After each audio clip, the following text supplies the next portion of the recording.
the other ones that I really saw, and I think that this was the number one talking point that most other media outlets have started saying, is your mark took a solid 5 minutes and talk about like the Big 12 conference is now a global conference. It's Mhm. no longer like the Midwest conference of old.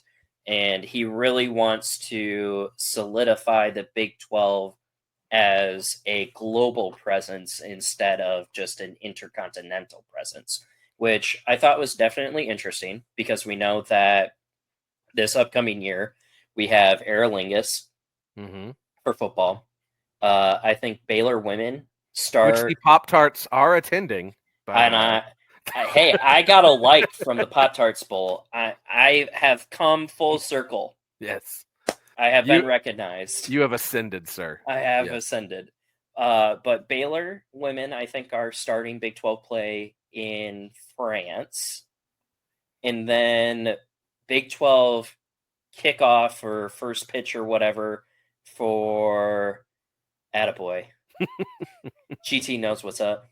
And then the first pitch for Big 12 baseball now is in Mexico City this year. Mhm. So I think it's interesting that they're wanting to do this global presence.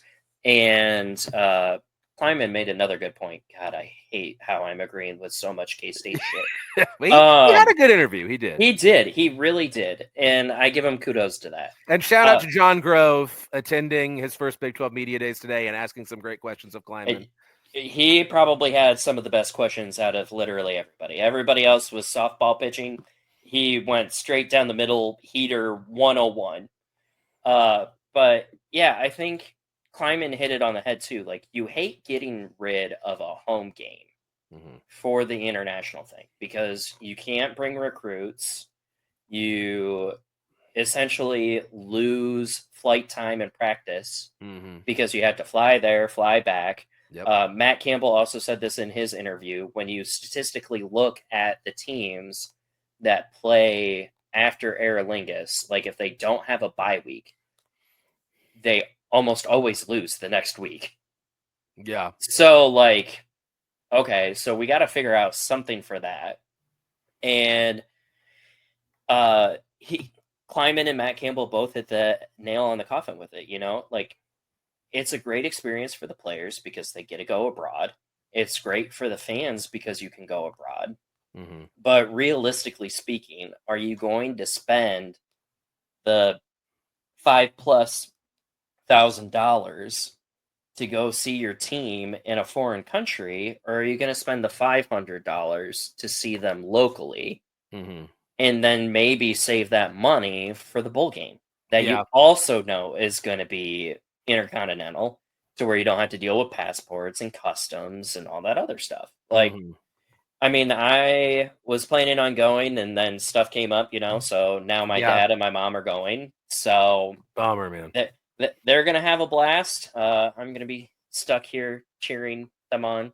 And well, they want your TV dollars anyway. They don't want your ticket dollars. They want your TV dollars. Oh, I know. Of course they want my TV dollars. Well, they can have as much TV. Shut up and take my money, I guess. Yeah. Just throw money at them. So I think the global presence one was definitely one of the keys. And then the other big one was non-revenue sports and how he wants to make an impact with the non-revenue sports, especially women's basketball, to become a positive revenue. Yeah. Which is great news for TCU these days. I mean, he specifically name dropped TCU women's basketball and beach volleyball. I bet we were talking about this before the show. I mean, that's one of those things where I feel like talk is kind of cheap, right? Like, that sounds really great, but like, okay, but actually, how are you going to just like make a non-revenue sport into a revenue sport? You know what I mean? Yeah, and it's going to definitely have to come with media deals, right? Like, you can only get so much fan interaction, right? You can only get so much attendance. Teams can only run so many promos.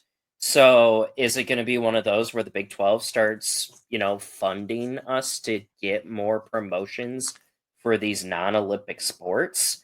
Like, when you and I were discussing this, like Iowa State ranks top 5 in women's basketball attendance, and you were saying how, like, even when you guys were national champion hopefuls with the greatest TCU basketball team of all time for both men and women, like it was hard to fill the stands.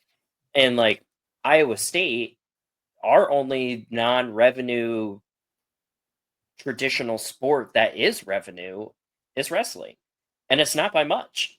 So I find it very hard to believe that he's going to be able to help push us in a direction outside of selling our souls to like True TV or some shit like that, and move all of our non-revenue games and stuff to like 2 o'clock in the afternoon, like right before Wheel of Fortune or The Price is Right.